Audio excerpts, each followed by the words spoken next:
नमस्ते। जैसा कि पिछली बार हमने कहा था कि हमें खुश रहने के लिए चारों चीजों को अपनी समझनी पड़ेगी, यानी अपने शरीर को, मन को, हृदय को और आत्मा को।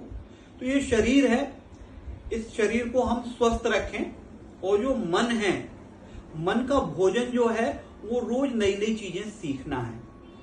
और हृदय का भोजन है प्रेम, और आत्मा का भोजन है हम कुछ ऐसा करें जो और लोगों को अच्छा लगे।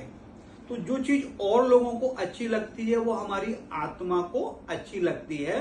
तो इसमें जो मुख्य चीज है वो है हमारा मन। मन का स्वभाव किस तरह से होता है इसको मैं एक उदाहरण से बताने की कोशिश करूंगा।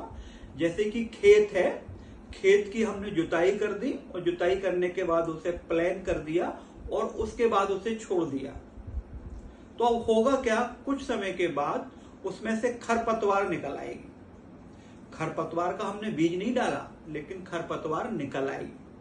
तो हमें करना क्या था कि खेत जोतने के बाद हमें उसमें बीज डालने थे।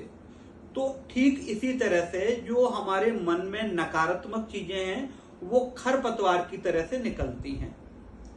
तो हमें उस खरपतवार को बचाना है। उस बचाने के लिए हम अपने मस्तिष्क को भोजन के रूप में दें नई नई चीजें, अर्थात ज्ञान। और जिस व्यक्ति के पास ज्ञान है वो तो आनंद में है ही। खुशी अपने पास अपने आप सोते हैं बोनस के रूप में आ जाएगी उसके पास। तो हम बस सीखने का काम करेंगे। Thank you.